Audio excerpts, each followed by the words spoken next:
Hello and welcome in the class of real analysis. आज हम लोग रॉल्स थ्योरम को डिस्कस करेंगे। आज का टॉपिक हम लोग का है state and prove Rolle's theorem. सबसे पहले स्टेटमेंट हम लोग देख लेते हैं। स्टेटमेंट ये कहती है कि let a function f x be R defined a closed interval A b in such a way that, यानी एक फंक्शन ऐसा डिफाइंड है क्लोज्ड इंटरवल ए वी में। नंबर वन, फर्स्ट स्टेटमेंट में पॉइंट वन है कि f x is continuous in closed interval A b, यानी function जो होना चाहिए कंटिन्यूअस होना चाहिए क्लोज्ड इंटरवल में और डिफरेंशिएबल होना चाहिए ओपन इंटरवल ए वी में। और थर्ड पॉइंट है कि फंक्शन का वैल्यू ए और बी पर क्या होना चाहिए, सेम होना चाहिए, इक्वल होना चाहिए। दैट मीन्स एफ ए बराबर एफ बी होना चाहिए। तब रॉल्स थ्योरम के अनुसार there exist at least one x, यानी एक ऐसा एक्स की वैल्यूज होगा जिसको अगर हम लोग सी कहते हैं, उसी ओपन इंटरवल ए वी में कि एफ डैश सी बराबर जीरो हो जाएगा, यानी कि एफ डैश एक्स एट सी एट पॉइंट सी पर क्या हो जाएगा, जीरो हो जाएगा। इसको आप लोगों को बेहतरीन तरीके से समझना है। आइए इसको अब हम लोग ग्राफ के माध्यम से भी समझ लेते हैं। ग्राफ के द्वारा इसको समझना और आसान हो ही जाता है। ग्राफ में वही बात कही गई है कि ये कोई फंक्शन एफ एक्स है, ठीक है, और यहाँ पे जो है एफ ए बराबर क्या है, एफ बी है। एफ ए बराबर एफ बी दिया गया है और पॉइंट सी पर जो होता है इसका एफ डैश सी जो होता है जीरो होता है। इसी को हम लोगों को प्रूव करना है। रॉल्स थ्योरम के अनुसार पे इसको प्रूव करना है। प्रूफ की शुरुआत हम लोग करते हैं। चूँकि एफ एक्स जो है कंटिन्यूअस है क्लोज्ड इंटरवल में, इसलिए एफ एक्स बाउंडेड होगा। चूँकि कंटिन्यूअस है, फंक्शन कंटिन्यूअस है इसलिए बाउंडेड होगा और इसका बाउंड्स भी होगा। लेट हम लोग मान लेते हैं कि capital M and small m be supremum and infimum of F x, then there may arise two cases. यहाँ पे कैपिटल एम और स्मॉल एम जो है सुप्रीमम और इन्फीमम है। तो यहाँ पर दो केस हो सकता है। क्या हो सकता है कि जब कैपिटल एम और स्मॉल एम जो हो जाए बराबर हो जाए, और एक और केस अराइज होगा कि कैपिटल एम और स्मॉल एम बराबर ना हो। तो सबसे पहले हम लोग केस वन लेकर चलेंगे और एफ डैश सी बराबर जीरो ला देंगे। केस नंबर टू लेकर चलेंगे और एफ डैश सी बराबर जीरो ला देंगे। तो हम लोग का रॉल्स थ्योरम जो हो जाएगा वेरीफाइड हो जाएगा। केस वन हम लोग लेकर आगे बढ़ते हैं। When m is equals to capital M is equal to small m, यानी सुप्रीमम और इन्फीमम बराबर होगा। यानी कि ये कब हो सकता है, ये तभी होगा जब कांस्टेंट फंक्शन हो। यानी कि मान लेते अगर एफ एक्स बराबर फंक्शन की वैल्यू अगर 3 दे देता है, तो यहाँ एक्स का मान कुछ भी रखा जाए, हम लोगों को एफ एक्स का मान क्या मिलेगा, हमेशा 3 मिलेगा। यानी उसका मैक्सिमम वैल्यू, यानी जिसको सुप्रीमम बोलते हैं, और जो मिनी इन्फीमम जो है वो दोनों बराबर हैं। इस केस में हम लोगों का कांस्टेंट फंक्शन मिल जाता है।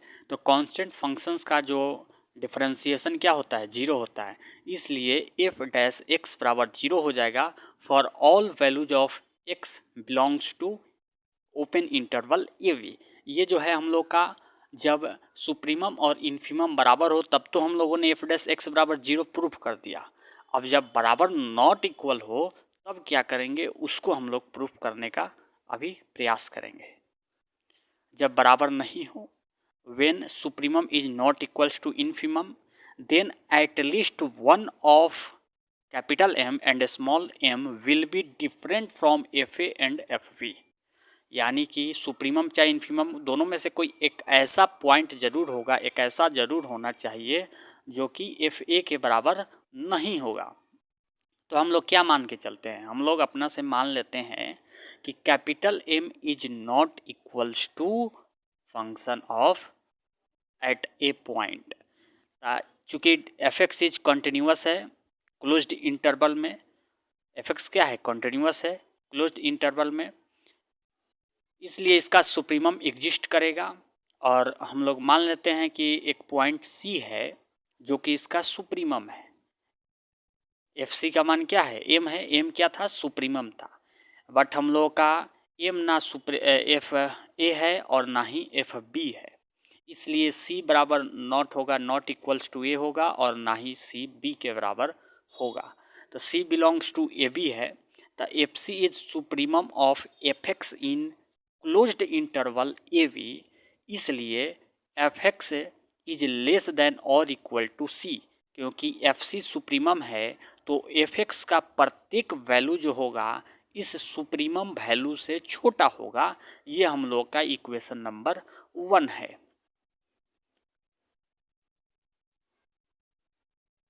अगर हम लोग पर्टिकुलर केस ले लेते हैं, इस इक्वेशन नंबर 1 में x का मान c माइनस एच और c प्लस एच रखेंगे तो हम लोग को और इक्वेशन मिलेगा। आइए रख कर और इसको हम लोग इक्वेशन को देखते हैं। जब x बराबर c माइनस एच रखेंगे तो F c minus h is less than और इक्वल टू एफ सी हो जाएगा। एफ सी माइनस एच और एफ सी को लेफ्ट हैंड साइड में लाएंगे तो F c minus h minus f C is less than और इक्वल टू 0, और एच से दोनों तरफ डिवाइड कर देंगे और माइनस से जैसे ही हम लोग मल्टीप्लाई करेंगे ये इनइक्वालिटी जो होगा चेंज हो जाएगा। अब ये ग्रेटर देन और इक्वल टू 0 हो जाएगा, और दोनों तरफ अगर हम लोग लिमिट ले लेते हैं एज एच टेंड्स टू 0 तो हम लोग को क्या मिल जाएगा, ये जो है एल एच डी मिल जाएगा, लेफ्ट हैंड डेरिवेटिव मिल जाता है, L F dash C is greater than और इक्वल टू 0। ये हम लोग को फर्स्ट इक्वेशन जो है से सेकेंड इक्वेशन हम लोग को मिला कब, जब x की जगह हम लोग c माइनस एच रखें और लिमिट ले लिए तो हम लोग को सेकेंड इक्वेशन मिल चुका है।